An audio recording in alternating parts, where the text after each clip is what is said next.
Welcome to another edition of From the Front Lines. I'm Denise Froemming, CEO of IREM. This is our first in a series of leadership podcasts where we discuss the leadership mindset, what drives leaders to excellence, and how to inspire others. In essence, what is the path to leading to make a difference? Today, I'm thrilled to be here with Sidney Ingelson, Second Vice President in the Real Estate Division of Northern Trust Office in Pasadena, California. And I'm proud to say, a member of IREM's Executive Committee. Sidney has also spearheaded a next-gen program called NT Next at Northern Trust and has been integral to the advancement of IREM's next-gen initiative. She's a busy lady. In all of these roles, Sidney, I'm sure trust was a factor in leading and making an impact. And in fact, I think we both could agree that putting trust in colleagues and customers and your team is probably the most important element of authentic leadership. Knowing this, Sidney, how do leaders, especially you, build trust? So, thank you so much, Denise, for the introduction. Trust is really at the foundation of a successful relationship. So this applies to both your personal and career life. A few things I've learned in how I've built trust are being true to your word. For example, honoring your commitments and not making promises you can't keep, because ultimately trust is built on action and not just words. Another thing is being authentically honest and kind. So this could be done by showing more of your vulnerable side.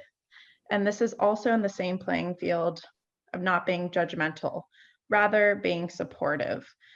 Trust also creates less resistance to change, something which has been very present, change has at least been very present in our lives within the last year.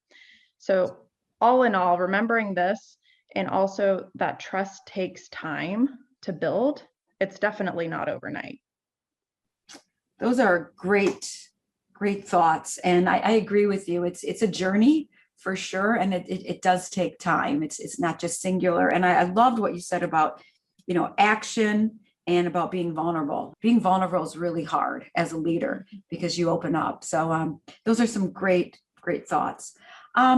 Next, knowing that, and it sounds like that's a core belief for you, but so how does having this kind of core belief set impact your actions and your decisions?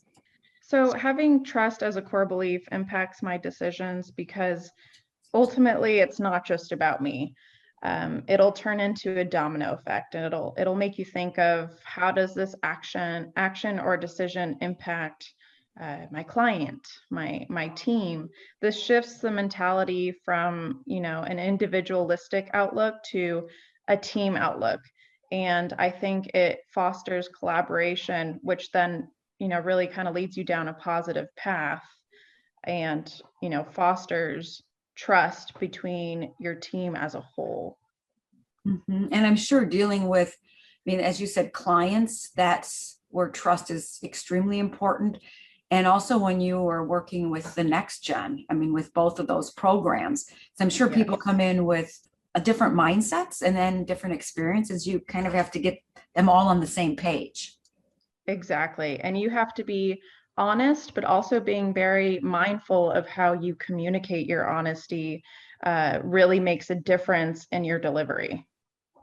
That's so right. From the communication standpoint, there's so many times that a word or even nonverbal cues, they do communicate either openness or not. And that trust comes through, so many different ways that you don't always think about. So it's so important to be mindful of that. But we know communication's at the top of everything we do. Sure. That it is. And I think that's a great point too. Even your physical cues, how you deliver your message do ultimately make a big difference in how it's received. It's so important. I just too wanted to, bring up Stephen Covey, and I'm sure we've all read, he's got so many great books out there. The Speed of Trust is the one that I'm just going to reference in this point, but he states that trust is at the heart of everything we do. And that if we have trust, we can move faster and be more successful. And I also was listening to a podcast yesterday that someone had suggested, and it's a TED Talk, and it's David Horsanger, and he had said that lack of trust is honestly the biggest expense in organizations, and it can double your cost of doing business if you don't have trust. So if you don't believe it, there is definitely a business imperative for knowing that trust is extremely important.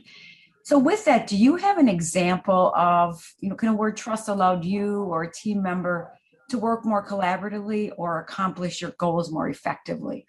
That's a really great question. I can think of, a few examples that are one-offs, but I think I can think of one example that maybe can come up or be more relatable to others. And it comes up frequently in my work environment. And that's where my partners or my team members, well, we work collaboratively when someone goes on vacation. So by that, I mean, you have to kind of fill in someone's shoes. So it creates collaboration, support, and filling in someone's shoes when another teammate's off enjoying their time, often enjoying their time, whether it be a vacation or another reason. It allows for them to kind of have that ease of mind that they know and can trust another colleague or a couple colleagues to fill in while they're out, and continue basically doing their work without skipping the beat.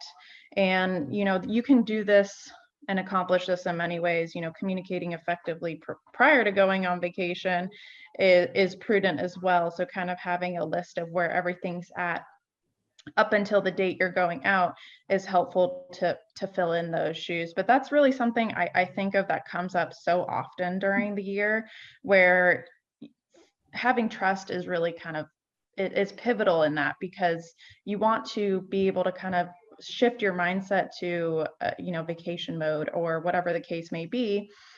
And if you're able to do that, you kind of have to look at it and realize, wow, I have trust in my team. That it's a really nice feeling to be able to step away and kind of turn off for a little while, and recognizing that you have that collaboration, that team outlook, and that one can support another. And it's something really nice that I think we don't often look at and recognize. You bring up a really good example, and one that I think is so important today. It's a gift, in fact. With the change we've had and all the disruption, you have to be able to step away, to your point. And being able to have it kind of takes two to tango, right? You need someone who is a trustor and a trustee, in essence. You need both of you to be kind of on that same page. And just really important, because you want to make sure when you come back, everything isn't a mess, in essence. So you want to make sure that you can come back to kind of the semblance of order that you've had in the past. And I guess I know from my standpoint too, I've seen instances where projects can go really well if there's trust, and there's innovation is definitely heightened if you're able to share ideas and trust that the other person will hear you and kind of support you. So that's important, especially when you have different initiatives you work on. Exactly. And sometimes those insights can bring different perspectives that actually enable growth and things. You can see where they're viewing, some sort of recommendation, and that ultimately cultivates growth and learning, which you wouldn't have initially anticipated. Trust is definitely a choice. And I would say, in closing, that it's something that we all have to have top of mind. And it definitely, in the business world, like I said before, if you don't believe it because it does help on the cost side. So a business imperative for sure. I couldn't agree more. So with that, I'd like to thank you, Sidney, for sharing your insights with us today. Very helpful to all our listeners, and we are grateful, honestly, for your leadership, both at IREM, we're lucky to have you on board, and in the industry. Thank you so much, Denise. Thank you. And with that, thank you to our listeners. Thank you for taking time to be with us today. Be well, be grateful, and be you.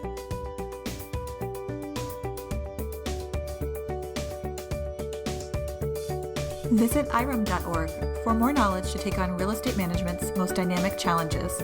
That's www.irem.org.